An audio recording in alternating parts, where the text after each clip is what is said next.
요한일서 3장 8절에서 9절 말씀 같이 읽습니다. 죄를 짓는 자는 마귀에게 속하나니 마귀는 처음부터 범죄함이라. 하나님의 아들이 나타나신 것은 마귀의 일을 멸하려 하심이라. 하나님께로부터 난 자마다 죄를 짓지 아니하나니 이는 하나님의 씨가 그의 속에 거함이요 그도 범죄하지 못하는 것은 하나님께로부터 났음이라. 아멘. 요한일서 38번째 시간입니다. 마귀의 일을 멸하라입니다. 우리가 지금 몇 주 동안 계속해서 성도들이 짓지 말아야 하는 죄가 무엇인지에 대해서 계속해서 배우고 있습니다. 지금까지 배운 내용들을 한번 정리를 해보도록 할게요. 사도 요한이 말하는 범죄, 짓지 말아야 한다라는 범죄는 율법을 어기는 그런 죄를 이야기하는 것이 아니라 죽은 자를 살리시는 하나님 앞에서 스스로 살았다 하는 범죄이며, 낮은 자를 높이시는 하나님 앞에서 스스로를 높이는 범죄이며, 약할 때 강함이 되시는 하나님 앞에서 스스로 강함이 되는 그런 범죄를 이야기하는 겁니다. 한마디로 죄사함을 받아야 하는 죄인이 아니라 나는 죄 없다, 나는 의롭다 하는 고개 성도들이 짓지 말아야 하는 죄라고 이야기를 하는 겁니다. 요한은 이것을 마귀의 일이라고 이야기하죠. 오늘 말씀에도 나오죠. 자, 8절 보시면 죄를 짓는 자는 마귀에게 속하나니 마귀는 처음부터 범죄함이라. 이렇게 막 나옵니다. 마귀의 일, 마귀. 그럼 마귀는 뭐예요? 처음부터 범죄했다며. 무슨 범죄를 했어요? 스스로 하늘에 올라 하나님과 같이 되려 하다가 하나님이 그를 수올 맨 밑바닥까지 떨어뜨리셨다. 그러니까 마귀는 뭘 알아요? 어떻게 하면 하나님 앞에 버림을 받는지, 어떻게 하면 지옥에 던져지는지를 잘 알아요. 그래서 그 마귀가 활동하기 시작하는 거예요. 활동하기 시작하면 어떻게 하겠어요? 사람이 어떻게 해요? 스스로를 높여 하나님과 같이 되려고 하게 만들겠죠. 그게 마귀의 일입니다. 마귀의 일. 자, 그런 마귀의 일을 멸하기 위해서 예수 그리스도께서 오셨다. 그렇게 이야기를 하죠. 자, 오늘 말씀 8절 마지막 부분에 보면 8절 보시면 죄를 짓는 자는 마귀에게 속하나니 마귀는 처음부터 범죄함이라. 그래 놓고는 뭐가 나와요? 하나님의 아들이 나타나신 것은 마귀의 일을 멸하려 하심이라. 이렇게 되어 있습니다. 그 예수님이 마귀의 일을 멸하러 왔다는데 예수님 어떻게 마귀의 일을 멸하셨어요? 네? 어떻게? 나와요. 자, 히브리서 2장 14절에서 15절 말씀 같이 읽습니다. 자녀들은 혈과 육에 속하였음에 그도 또한 같은 모양으로 혈과 육을 함께 지니심은 죽음을 통하여 죽음의 세력을 잡은 자 곧 마귀를 멸하시며 또 죽기를 무서워함으로 한평생 매어 종로로 타는 모든 자들을 놓아주려 하심이니. 아멘. 중간에 뭐가 나와요? 마귀를 멸하려 하셨다. 이렇게 이야기죠. 오늘 말씀은 뭐예요? 마귀의 일을 멸하려고 하나님의 아들이 나타났다 그래요. 자, 그러니까 히브리서 기자는 예수님이 혈과 육을 가지고 우리와 똑같은 모습으로 이 땅에 오신 것은 죽음을 통하여 죽음의 세력을 잡은 자 마귀를 멸하려 하셨다.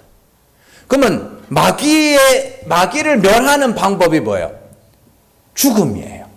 죽음을 통하여 죽음의 세력을 잡은 자 마귀를 멸하려고 하였다는 건 죽으면 마귀를 멸하는 거예요. 오늘 말 똑같은 거예요. 죽으면 어떻게 해요? 마귀의 일을 멸하는 거예요. 그게.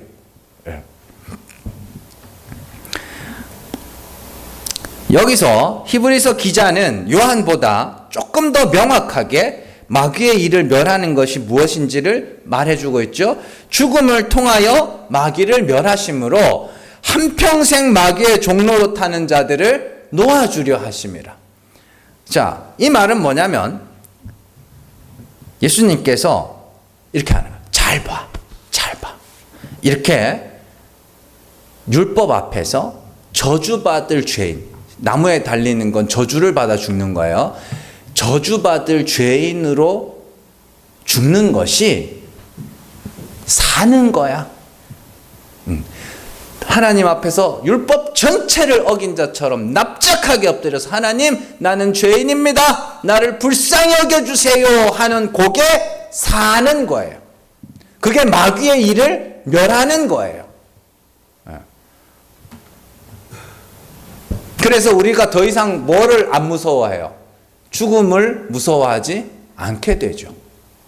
그러니까 여기서 죽는다는 건 이렇게 깨꼬닥하는 죽음이 아닙니다. 깨꼬닥하는 죽음이 아니고 인간들이 제일 못하는 게 뭐예요? 회개.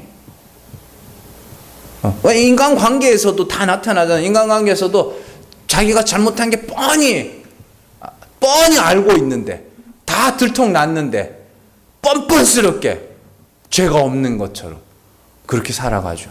그 사람들이 많아요. 제일 못하는 거예요. 그걸 이제는 뭐예요? 할 수 있다. 이제는 할 수 있다. 왜요? 하나님이 죽은 자를 살리시는 분이심을 그리스도의 죽음과 부활을 통하여 우리가 뭐 했어요? 봤거든요. 저렇게 죽는 게 사는 거네. 저렇게 죄를 고백하고 하나님의 긍휼을 구하는 것이 의롭게 되는 길이네. 그걸 봐버렸어요. 그러면 우리가 의롭게 되기 위해서는 뭐 해야 돼요? 착하게 살아야 되고 정의롭고 공정하고 깨끗하게 살아야 되는 게 아니라 내 죄를 솔직하게 하나님 앞에 털어놓고 하나님 불쌍히 여겨주시옵소서 하면 그게 뭐예요? 하나님 앞에서 사는 거예요. 그거 말고는 구원 얻을 길이 없어요. 그거 말고는. 자, 갈라디아서 5장 4절 말씀 같이 읽습니다. 율법 안에서 의롭다함을 얻으려 하는 너희는 그리스도에게서 끊어지고 은혜에서 떨어진 자로다. 아멘. 율법 안에서, 율법의 모든 계명을 항상 지켜서 의롭다 하려고 하는 너희는 예수님과는 아무런 상관이 없어. 은혜에서 떨어진 자야. 그래서 너희가 만약에 너희의 행위로 의롭게 되려 하거나 예수 그리스도를 믿는 믿음에 너희의 행위를 더하려고 하거나 하다못해 막 천국의 상급 이런 거 소리하면 너네는 그리스도와는 아무 상관이 없는 자야. 이렇게 이야기하는 겁니다. 율법의 행위를 통해서 의롭다함을 얻으려 하는 자들은 은혜에서 떨어진 자이며 그리스도와는 상관이 없는 자가 되는 거죠. 그렇기 때문에 율법의 행위를 통하여 자기 힘으로 스스로 의롭게 되려 하는 자가 아니라 하나님의 은혜와 긍휼을 부르짖는 자가 되어야 되는 거죠. 그게 우리 신앙의 방향. 그러니까 신앙의 방향을 정확하게 아셔야 됩니다. 우리 신앙의 방향은 진짜 법 없이도 살 만한 진짜 부처님 가운데 토막 같은 그런 사람이 되는 것이 아니라 하나님이 불쌍히 여겨주시지 않으면 죽어야 될 죄인임을 고백하는 자. 그게 우리 신앙의 방향이에요. 그걸 알아가는 거라니까요. 알아가는 거. 그러니까 연세가 들어가고 나이가 먹어가고 하면 할수록 우리 신앙의 연수가 더해져 갈수록 우리는 나라는 존재의 더러움과 부패함을 어떻게 해요? 계속 알아가는. 그래서 점점 더 예수 십자가, 점점 더 하나님의 은혜, 거기에 집착하게 되는 그 자리로 우리가 가야 되는 거예요. 근데 신앙의 방향이 잘못 설정되잖아요. 마귀의 일에, 마귀의 역사에 놀아나가지고 미혹을 당하면 나는 법 없이도 살 사람. 예수의 십자가 그 사람한테 필요해, 필요 없어요? 법 없이도 살 사람 앞에는. 필요 없잖아요. 죄를 지으라는 이야기가 아닙니다. 이미 우리 안에는 어떻게 해요? 이미 썩어 있다고요. 우리는 이미 죽어 있다고요. 그러니까 죄인에게 뭘 가르치는 거예요? 네가 죄인이야를 가르쳐 주는 거. 그러니까 촉법소년들 요즘에 촉법소년들 시끄럽잖아요. 그죠? 점점 범죄 연령이 점점 낮아지잖아요. 근데 되게 재밌는 게 뭐냐면 얘네는 그게 죄인지를 몰라요. 그게 얼마나 크고 무서운 죄인지를 몰라요. 그러면 얘네들이 나이가 점점 먹어가면 먹어갈수록 뭐예요? 그게 되게 잘못한 거구나를 알아가야 돼요. 그러니까 죄가 없는 사람이 죄를 짓는 게 아니고 원래 죄가 있는 사람들이 그 죄를 알아가는 거예요. 그래서 그런 말이 있습니다. 술을 먹어서 사람이 난폭해지는 게 아니라 술이 사람 안에 있는 난폭함을 끄집어내는 거라고. 그래서 술을 먹는 사람은 용기가 생긴다고 그러죠. 용기가. 그 용기가 뭐냐면 맨정신일 때는 다른 사람 이렇게 의식하고 다른 사람 시선들 생각하고 하다가 못해요. 말도 함부로 못하고 조심조심하다. 이게 딱 하면 뚜껑이 탁 진짜 말 그대로 해제가 되는 거. 그러면 막 되는 거죠. 그러니까 그 부패한 마음을 거짓된 인간이 적당히 포장하고 있다가 이제 성령의 역사하심으로 말미암아 그 부패한 마음들이 마구마구 드러나기 시작하는 거예요. 그게 우리 신앙생활입니다. 그게 우리의 성도의 연단이고 그게 불시험입니다. 우리를 연단하려고 오는 불시험. 그래서 하나님 앞에서 예수의 십자가 말고는 어떠한 자랑도 없도록 만들기 위해서 우리의 그 더러운 것들을 하나님이 계속해서 끄집어내는, 보게 하시고 알게 하시고, 이야 진짜로 난 죄인이었구나. 단순히 처음에는 목사님이 죄인이라 그러니까 난 죄인인가 보다. 그러다가 이제는 점점 진짜구나. 진짜 나는 죄인이구나. 예수의 십자가가 서지 않았다면 나는 진짜 저주받아 지옥에 던져도 할 말 없는 자였구나를 알아가는 거. 그러면 우리 마음이 하나님 앞에서 높아져요? 안 높아져요? 안 높아질 수가 없죠. 그게 마귀의 일을 멸하는 거예요. 그게 마귀를 이기는 거예요.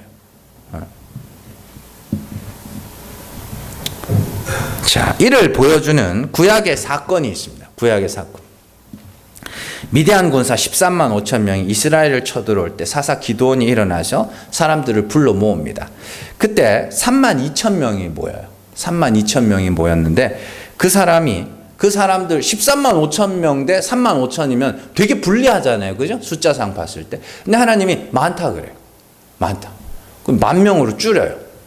두려워하는 사람들 다 집에 보내라. 2만 2천 명이 가고 10,000명이 남았습니다. 10,000명이 남았는데도 하나님 뭐라 그래요? 많다. 그러면 300명으로 줄이죠. 그 이야기는 우리 너무 잘 알잖아요. 근데 그 과정에서 하나님은 굉장히 중요한 말씀을 하나 하셔요. 한번 보세요. 사사기 7장 2절 말씀. 같이 읽습니다. 여호와께서 기드온에게 이르시되 너를 따르는 백성이 너무 많은즉 내가 그들의 손에 미디안 사람을 넘겨주지 아니하리니 이는 이스라엘이 나를 거슬러 스스로 자랑하기를 내 손이 나를 구원하였다 할까 함이니라. 아멘. 3만 2천 명이 모였을 때 하나님이 많다 하시면서 그 이유를 설명하십니다. 여기 아주 중요한 단어가 나옵니다. 이스라엘이 나를 거슬러. 네. 이스라엘이 나를 거슬러 내 손이 나를 구원하였다 할까 하여 사람들을 보내라 말씀하죠. 그러니까 하나님을 거스르는 게 뭐예요? 이게 진짜 죄거든요. 지으면 안 되는 죄. 그러니까 하나님을 거스르는 게 뭐예요? 하나님이 이겼다가 아니라 우리가 이겼다. 이렇게 되면 그게 뭐예요? 마귀의 일. 구원받은 자들이 하나님의 은혜가 나를 구원하셨습니다. 이게 하나님의 일이라면 구원받은 자들이 내가 구원받았다. 내가 열심히 살았고 열심히 신앙생활했고 내가 열심히 교회 다녔고 내가 구원받았어. 이게 마귀의 일이라고요. 그게 하나님을 거스르는 거라고요. 그걸 신약의 용어로 바꾸면 하나님과 원수되는 거라고요. 그게 하나님과 원수되는 거. 하나님과 불화하는 거. 이를 반대로 말하면 이스라엘의 유일한 용사는 여호와 하나님 한 분뿐이라는 소리입니다. 누구도 용사가 되어서는 안 돼요. 용사가 있어서도 안 돼요. 그래서 하나님은 그 누구도 스스로 이겼다 말하지 못하도록 하시려고 3만 2천 명에서 300까지 줄여버리시는 거죠. 예레미야 9장 23절 24절 같이 읽습니다. 여호와께서 이와 같이 말씀하시되 지혜로운 자는 그의 지혜를 자랑하지 말라. 용사는 그의 용맹을 자랑하지 말라. 부자는 그의 부함을 자랑하지 말라. 자랑하는 자는 이것으로 자랑할지니 곧 명철하여 나를 아는 것과 나 여호와는 사랑과 정의와 공의를 땅에 행하는 자인 줄 깨닫는 것이니라. 나는 이 일을 기뻐하노라. 여호와의 말씀이니라. 자, 부자들에게 말합니다. 너희의 부함을 자랑하지 말아라. 용사들에게 말합니다. 너희의 용맹함을 자랑하지 말아라. 나오죠? 똑똑한 자, 지혜로운 자에게 말합니다. 너희의 지혜를 자랑하지 말아라. 왜요? 다른 사람들이 싫어하니까? 아니요. 너희의 지혜가 너희를 구원하지 못하고 너희의 용맹함이 너희를 구원하지 못하고 너희의 부함이 너희를 구원하지 못한다. 너희를 구원하는 건 뭐예요? 하나님을 아는 것과 그가 사랑과 정의와 공의를 땅에 하나님이 베푸신다는 것을 아는 것. 그러니까 자랑하는 자는 뭘로 자랑하라 그래요? 하나님을 자랑. 하나님 은혜를 자랑해. 그래서 나는 그걸 기뻐해. 무슨 말인지 아시겠죠? 그러니까 이스라엘에는 용사가 있으면 돼요, 안 돼요? 이스라엘은 용사가 있으면 안 돼요. 그러니까 우리가 보통 목사님들이 기드온과 300용사 이렇게 이야기를 하는데 그 용사라는 단어가 안 나오거든요. 기드온의 이야기에. 용사라고 붙이면 안 돼요. 증인으로 붙여야지. 그들은 뭘 봤어요? 그 300명은 하나님께서 미디안 구사 13만 5천 명을 어떻게 이기게 하시는지를 그들은 봤거든요. 거기서 보고 뭐 했어요? 그들이 해야 될 일은 뭐예요? 야야야야야, 하나님이야 이기게 하셨다. 하나님이 이기게 하셨어요. 그게 하나님의 일입니다. 하나님이 이기게 하셨어요. 내가 봤고 뭐예요? 다른 사람들에게 전하고. 그게 증인이 하는 일 아닙니까? 본 것을 말하는 거. 근데 그 와중에 마귀의 일을 하는 자가 나와요. 그 와중에. 사사기 8장 1절 말씀 같이 읽습니다. 에브라임 사람들이 기드온에게 이르되 내가 미디안과 싸우러 갈 때에 우리를 부르지 아니하였으니 우리를 이같이 대접하면 어찌 됨이냐 하고 그와 크게 다투는지라. 아멘. 잘 보세요.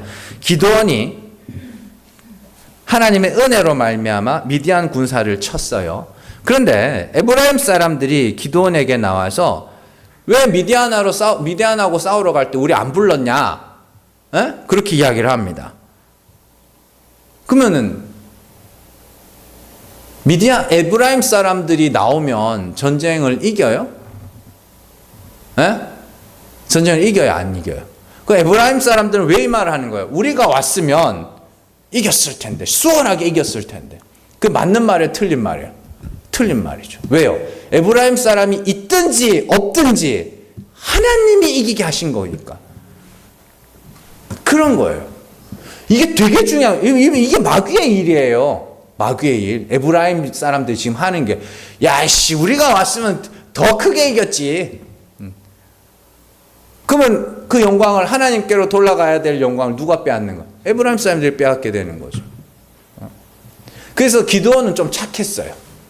기드온은 착해가지고, 아이고, 뭐, 에브라임의 끝물 포도보다 우리의 문화생인가? 거기 끝물 포도보다, 천물 포도보다 낫지 않냐면, 이거 어쭈쭈 해가지고 보내요. 근데 이 인간들이 사사 입다 때 똑같은 짓을 또 합니다. 똑같은 짓을. 그 입다는 참아요, 안 참아요? 입다는 안 참아요. 입다는 안 참아요. 사사기 12장 1절 말씀. 같이 읽습니다. 에브라임 사람들이 모여 북쪽으로 가서 입다에게 이르되 내가 암몬 자손과 싸우러 갈 때 어찌하여 우리를 불러 너와 함께 가게 하지 아니하였느냐? 우리가 반드시 너와 내 집을 불사르리라 하니. 사람의 영광을 챙기고자 하는 마음이 얼마나 무서운지 이게 알 수 있는 대목이거든요. 입다가 전쟁에서 돌아왔죠. 그래서 자기 딸이 죽고 막 그러잖아요. 전쟁에 승리하고 돌아왔는데 서원해가지고. 근데 그 와중에 에브라임 사람들이 와가지고 왜 우리 안 불렀어? 왜 우리 안 불렀어? 그러면서 뭐라 그래요? 너와 네 집을 불사르리라. 미친 거죠. 전쟁에서 자기 이스라엘을 구원했는 장군한테 자기들 안 불러줬다고 불사르겠대요. 사람이 자기 영광 챙기기가 이렇게 무서운 겁니다. 교회 안에 마귀가 들어오면 이렇게 돼요. 진짜로요. 난 뭐야? 우리가 한 건 뭐야? 이렇게 되기 시작합니다. 막 만약에 지금 우리가 막 교회 부흥이 막 났다 치자고요. 근데 제가 여기서 이거 다 하나님이 하신 거라, 하나님이 하셨다고 말하는데 누군가가 짜죠. 내가 한 건 뭐예요? 내가 그동안 헌금한 게 얼만데, 뭐 이런 식으로 나와버리잖아요. 그게 마귀의 일이에요. 그게. 그래가지고 하나님이 요때는 봐줘요, 안 봐줘요? 요때는 안 봐줘요. 그 십볼렛 사건 아시죠? 십볼렛 이 사건 아시죠? 그래가지고 그때 에브라임 족속들 완전 그냥 박살을 내버렸어요, 하나님. 하나님은 절대 이스라엘 안에 마귀의 일이 있으면 안 되는 거예요. 자, 지금까지 살펴본 바와 같이 마귀의 일은 스스로를 높이며 스스로 자랑하며 스스로 의롭다 하며 스스로 경건하다 하여 자기를 높이는 것, 그게 마귀의 일입니다. 그리고 마귀의 일을 멸한다는 것은 어떻게 해요? 예수께서 마귀의 일을 멸하셨다는 건 어떻게 해요? 십자가에서 죽는 것이 하나님 앞에서 사는 길임을 알고, 그때부터 예수 그리스도의 죽으심과 부활을 본 자들이 그때부터 뭐 하기 시작해요? 자신의 죄를 자백하기 시작해요. 나는 저주받을, 율법으로 하면 나는 저주받을 죄인입니다. 하나님 불쌍히 여겨주시옵소서. 이렇게 죽어가기 시작하면 그게 마귀의 일을 이기는 거, 멸하는 거, 이렇게 되는 겁니다. 여러분들, 단순히 마귀의 일 그러니까 막 술 먹고 담배 피고 노름하고 바람 피고 하는 그런 것들 생각하지 마세요. 마귀는 훨씬 더 간악하고 교묘하고 정말 선을 가장하여, 선과 의를 가장하여 그것이 옳은 일인 양 보이도록 일합니다. 그렇게 선을 가장하여 마귀는 찾아옵니다. 그래서 거기 고린도서에 보면 나오잖아요. 사탄의 사자가 뭐로, 마귀가 어떻게 광명한 천사와 같이 다가온다. 선을 가장, 이게 옳지, 이게 맞지, 그렇게 가장하여 교회 안에, 성도들 안에 들어오기 시작하는 거예요. 그래, 저렇게 의롭게 살아야 돼, 저렇게 경건하게 살아야 돼, 막 도전받고. 아니라니까요. 예수님 당시에도 마귀의 일을 행하던 자들이 있었습니다. 요한복음 8장 44절 말씀 같이 읽습니다. 너희는 너희 아비 마귀에게서 났으니 너희 아비의 욕심대로 너희도 행하고자 하느니라. 그는 처음부터 살인한 자요 진리가 그 속에 없으므로 진리에 서지 못하고 거짓을 말할 때마다 제 것으로 말하나니 이는 그가 거짓말쟁이요 거짓의 아비가 되었습니다. 아멘. 유대인들을 향해서 너희 아비는 뭐라 그래요? 마귀야. 우리 다음 시간에 배울 거거든요. 다음 시간에 배울 거 한번 볼까요? 10절 말씀 거기 요한일서 3장 10절. 그러므로 하나님의 자녀들과 마귀의 자녀들이 드러나나니, 이렇게 나오죠. 마귀의 자녀에 대한 이야기예요. 그 마귀의 자녀를 누가 마귀의 자녀라 그래요? 예? 예수님이 바리새인들 보고 유대인들을 보고 마귀의 자녀야. 너희 아비는 마귀야. 너희는 마귀 새끼야. 그러면서 뭐라 그래요? 너희 아비의 욕심대로 너희도 행하고자 하느니라. 너희 아비의 욕심이 뭐였어요? 우리가 지극히 높은 곳에 올라, 우리가 하늘에 올라 지극히 높으신 이와 같아지리라. 그게 너희 아비의 욕심이에요. 스스로 하늘에 오르겠다, 스스로 영생에 이르겠다, 스스로 구원에 이르겠다. 이게 뭐예요? 너희 아비 마귀의 욕심이야. 그런데 너희가 하는 짓이 똑같네. 유대인들 어떻게 했는데요? 율법 열심히 지켜서 자기가 의롭게 되려고 했죠. 너희 아비 하는 짓이랑 똑같네. 너희가 하는 일이 마귀 짓거리야.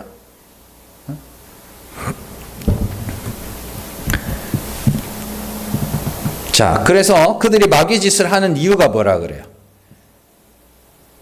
마귀에게 속아서 진리에 서지 못하고, 진리가 그 속에 없으므로 진리에 서지 못하고, 이렇게 나오죠. 진리가 뭐예요? 진리. 참 하나님을 진리라고 합니다. 그러면 거짓은 뭐겠어요? 거짓은 가짜 하나님. 제가 늘 말씀드리지만 이게 기독교는 하나님이 있다 없다의 싸움이 아니라니까요. 기독교는 이게 굉장히, 제가 이렇게 책도 보고 이렇게 공부를 하다가 무신론이라는 것이 정말 이거는 마귀에게서 난 것이 확실하다는 생각이 들었어요. 왜 그러냐면 전쟁의 양상을 바꿔버렸어요. 완전히. 전쟁의 양상을 바꿔버렸어요. 어떻게 바꿨느냐? 이전까지는, 무신론이 대두되기 이전까지는 하나님이 어떤 분인가에 대한 싸움이었어요. 유대교에서는 하나님은 율법의 하나님, 사람이 어떻게 해요? 착하게 살면 구원하고 못되게 살면 지옥 보내는 그런 하나님으로 알고 있었어요. 근데 예수님이 오셔서 하나님 그런 분 아닌데? 하나님은 죽은 자를 살리시는 은혜의 하나님이지. 이렇게 하나님이 있는 건 당연한데 그 있는 그 하나님이 어떤 분인가에 대해서 싸웠어요. 그 전까지는. 근데 무신론이 오면서부터 하나님이 어떤 분인가에 대한 싸움은 없어졌어요. 뭐에 대한 싸움? 하나님은 있나 없나의 싸움으로 바꿔버린 거예요. 전쟁의 양상을 완전히 뒤집어 버린 거예요. 그러니까 뭐 신천지든 뭐 합동이든 개혁이든 감리교든 침례교든 성결교든 가톨릭이든 뭐든 하나님이 있다 하면 다 우리 편, 하나님이 없다 하면 다 나쁜 편, 이렇게 돼버리는 거예요. 뭔 말인지 아시겠어요? 그러면 진리가 어떻게 해요? 진리는 차후의 문제가 돼요.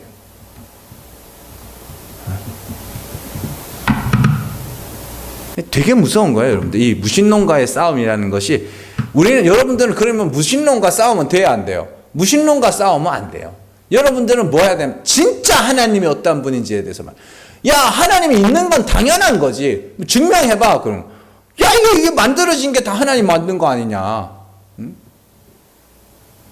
그렇잖아요. 하나님 아니면 이거 어떻게 만들 건데? 그러면서 있는 건 당연한 건데 그 하나님이 어떤 분인지가 중요한 거지.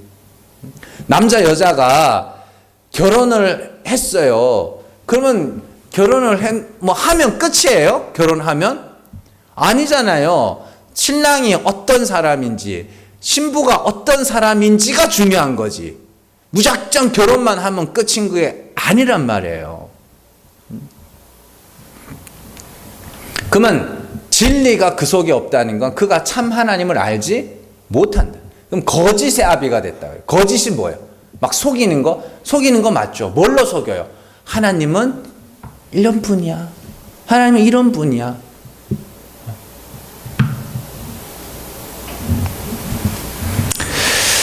그렇기 때문에 우리는 마귀의 일을 이기고 하나님의 긍휼을 바라는 이긴 자의 삶, 승리자의 삶을 살아야 합니다.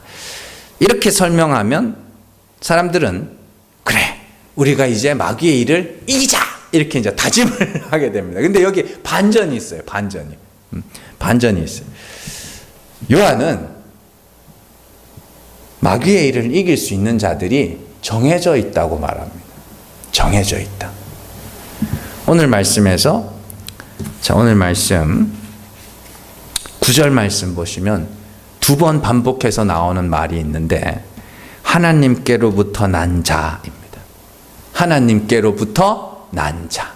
이게 사도 바울은 이 단어를 택하심을 받은 자 이렇게 부릅니다. 미리 아신 자, 택하신 자 이렇게 부릅니다. 근데 요한은 이걸 하나님께로부터 난 자 이렇게 불러요. 그래서 이 하나님께로부터 난 자라는 단어가, 가장 유명한 단어가 요한복음 1장 12절입니다. 영접하는 자, 곧 그 이름을 믿는 자들에게는 하나님의 자녀가 되는 권세를 주셨으니, 13절에 이는 혈통으로나 육정으로나 사람의 뜻으로 나지 않고 하나님께로부터 난 자라.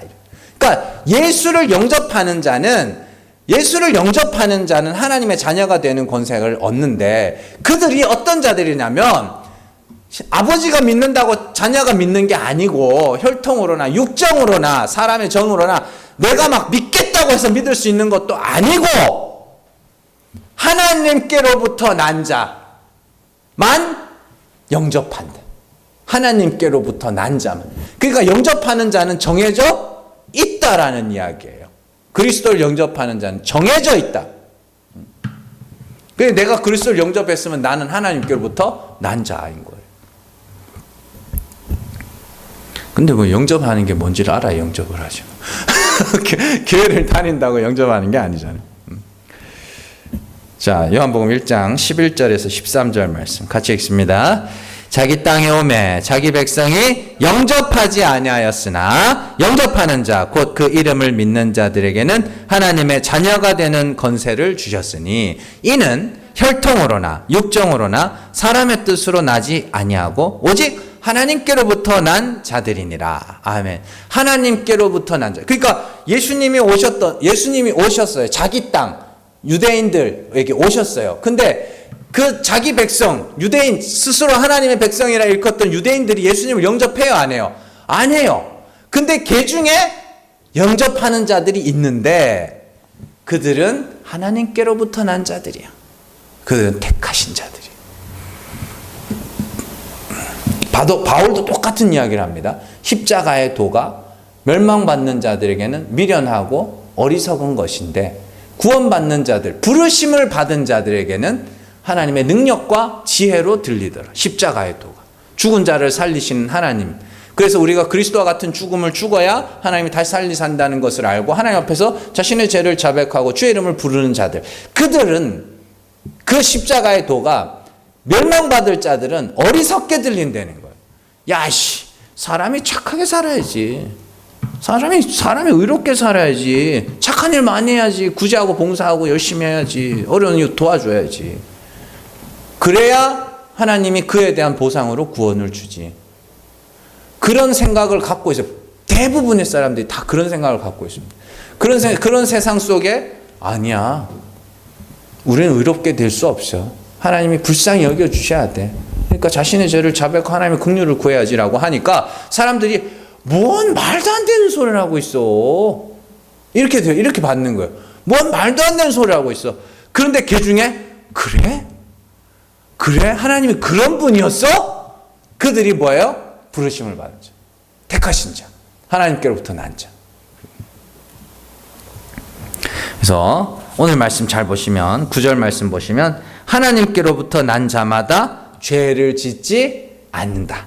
그리고 왜냐하면 하나님의 씨가 그의 속에 거하기 때문이다.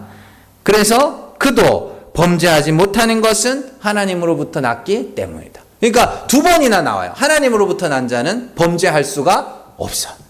왜 범죄할 수가 없어요? 그 안에 하나님의 씨가 들어있기 때문에. 하나님의 씨가 뭐예요? 말씀, 진리예요.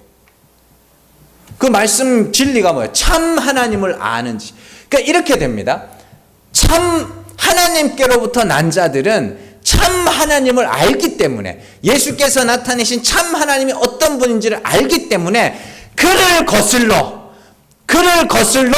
내가 영생에 이르렀다, 내가 구원에 이르겠다, 내가 의롭게 되겠다고 하지 않아. 그런 죄를 짓지 않아. 이런 뜻이에요. 왜요? 하나님을 아니까. 여러분들 이제 하나님 아시잖아요. 맨날 들어서 하나님이 죽은 자를 살리시는 분이다. 그 말이 무슨 뜻인지 이제 알잖아요. 그건 하나님이 일하시는 원리란 말이에요. 그래서 내가 죽으면 어떻게 해요? 하나님이 살리신. 그러니까 우리의 신앙의 방향이 어디예요? 죽음을 향하여 달려가는 거죠. 우리 사람이 태어나면 어디를 향해 달려가요? 죽음을 향해 달려가죠. 하나님이 정해놓은 질서라니까요, 그게. 근데 어떻게 해요? 죽기를 무서워하는 사람들, 우리 육신의 죽음, 죽기를 무서워하는 사람도 어떻게 해요? 안 죽으려고 발버둥 치죠. 그리고 안 늙으려고 발버둥 치죠. 막 선크림 발라가며 저도 사람들이 자꾸 죽음을 거슬르려고 그러죠. 근데 우리의 영적인 부분도 마찬가지입니다. 우리가 죽어야 되는데 자꾸 그 죽음을 거슬르려고 그래요. 근데 예수께서 죽으시자 부활하신 것을 우리에게 보여주심으로 저렇게 죽는 것이 마귀를 이기는 거구나 보여주신 거예요. 그리고 하나님이 어떤 분인지 알게 됨으로 말미암아 하나님으로부터 난 자는 그렇게 되죠. 자, 이제 마지막으로 우리가 하나 살펴볼 건데요. 요한일서 3장에서 이렇게 나오는 말씀들을 좀 집에 가서 한번 읽어보세요. 잘. 자, 여기 보시면은요, 되게 재밌는 걸 하나 볼 수 있는데 의외로 명령이 없습니다. 해라라는 말이 잘 안 나와요. 한 번 나옵니다. 잘 보세요. 자, 3절 말씀. 1절부터 봐요. 3절부터 3절. 3절에 보시면 자, 3절 2절부터 3절이 쭉 이어지는 건데 3절 같이 읽습니다. 주를 향하여 이 소망을 가진 자마다 그의 깨끗하심과 같이 자기를 깨끗하게 하느니라. 깨끗하게 해라예요? 아니죠. 하느니라. 되게 재밌는 이 현상이거든요. 주를 향하여 이 소망을 가진 자마다 그의 깨끗하심과 같이 자기를 깨끗하게 하느니라.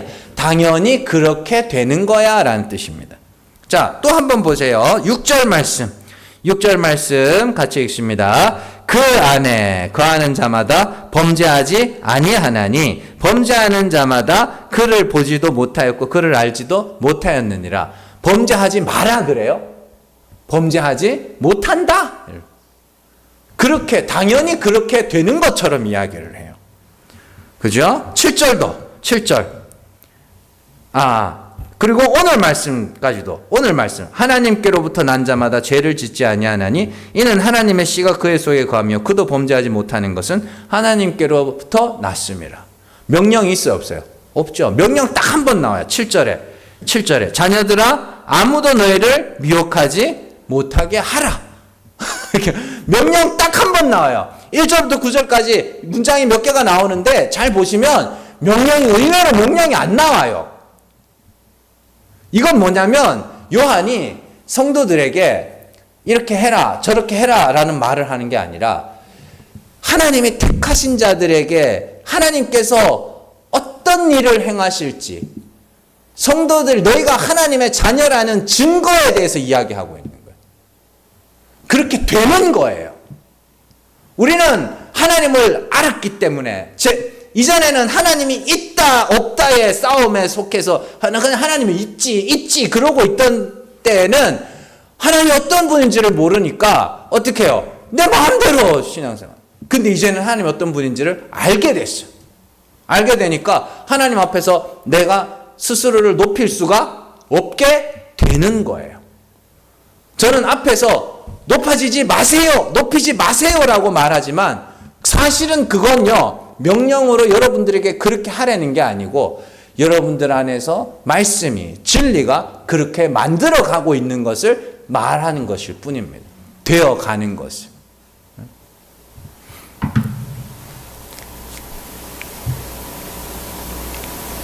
목이 말라요. 물을 먹었어요. 예? 목이 말라서 물을 먹었어요. 그러면 목이 어떻게 타던 목이 이제 시원해지겠죠. 그럼 제가 앞에서 물을 먹고 시원해진 사람한테 물을 마시세요. 그렇게 말을 해요. 그러면 어떻게 해요? 나는 마셨어. 그렇지. 마셔야지. 목이 마르면 물을 마셔야지. 이미 되고 있는 것을 목사가 그냥 말하는 것일 뿐이에요. 그러니까 이렇게 돼요. 하나님은 여러분들 안에서 하나님의 씨를 넣어놓고 일하고 계셔요.